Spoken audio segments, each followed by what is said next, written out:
Hey everybody, and welcome to Black Spring with Autumn.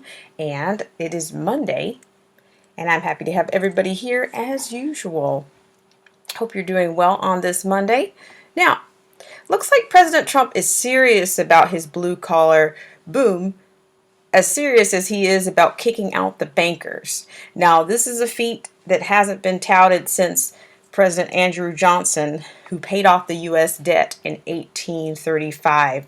Now, also, for us less than baby boomers, historically, there was a time when we were not debt slaves, a time when we didn't have income taxes. The U.S. had its own currency that was issued by the U.S. Treasury, not the Federal Reserve. Now, the Federal Reserve was originally purportedly designed to avoid bank failures. Now, the 1933 gold confiscation happened under FDR and the entrance of the IMF under the Rothschilds. Also, historically, JFK wanted to return to the U.S. Treasury. Quote, "Permit me to issue and control the money of a nation, and I don't care who makes its laws." End quote. Mayor Amschel Rothschild. Now today, when the Federal Reserve, the IMF, prints money, the value of your funds decrease. The value of your savings also goes down. Now, according to an article in the New American, if you will go there with me, according to an article in the New American, we are looking at, this article was written by Alex Newman of the New American. President Trump has formally nominated Judy Shelton, a liberty-minded advocate of sound money, to one of the open spots on the Federal Reserve Board. It is possible she is being considered as Fed chief, sources say. The news sparked celebration among free market-oriented economists and patriots who spoke of adding some intellectual diversity to the board. But her nomination has also stoked concern among establishment figures from the media to Congress. Trump has repeatedly expressed support for an honest monetary system, but this may be his most significant move aimed at actually bringing about some degree of monetary reform. Now the battle heads to the U.S. Senate. Now, as usual, you guys are welcome to continue, of course, the read of this particular document. It is found on our vetted source, thenewamerican.com. I'll continue here just for more landscape information. Shelton, she has also exposed the fact that the Federal Reserve has, quote, rigged the economy in favor of Wall Street and the wealthiest 1%, end quote. In an essay last year, Shelton, who served as an economic advisor to the president's 2016 campaign, explained how important a sound monetary system is to Trump's overall agenda for restoring the nation.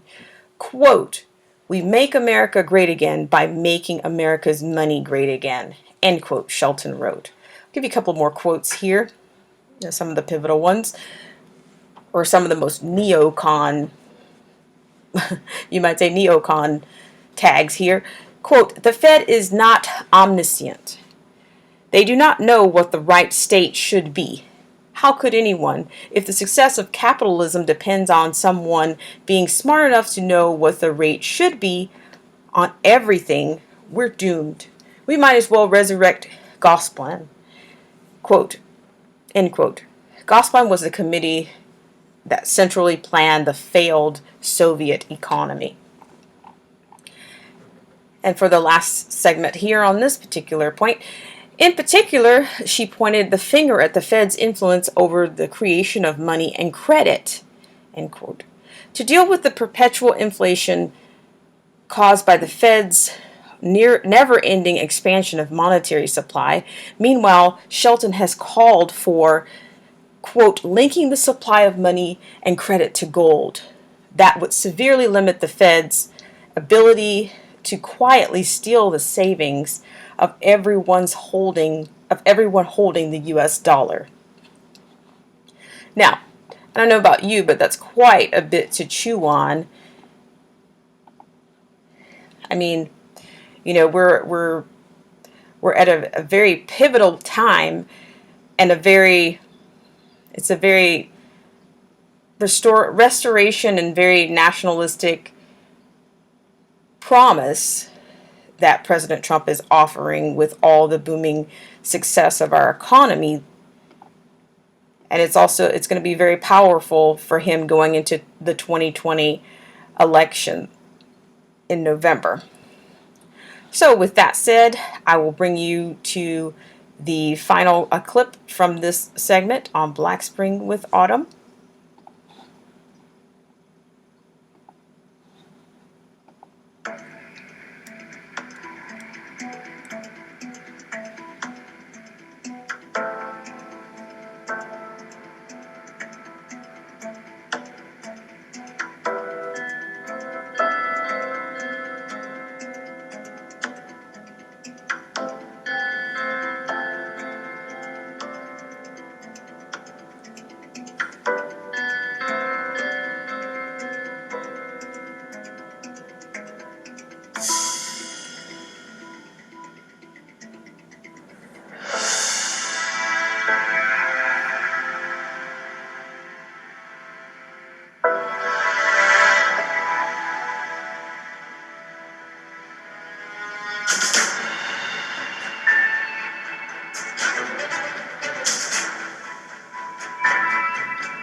Okay. All right. So, let me know what you think. What do you say? Do you say that the American people could potentially see smaller government? Could we have economic liberty restored? Do you think it's possible in this 2020 election season and beyond? Do you think it's possible during President Trump's second term that this could be a reality for the American taxpayer, for the American future, for the health of the American people overall? And as always, I thank you for being here with me on this segment of Black Spring with Autumn. Please like, subscribe, share. Give us comments. Any feedback helps with conservative voice suppression, as well as please hit that subscribe and that subscription bell for notifications and updates. And I will see you again next time on Black Spring with Autumn.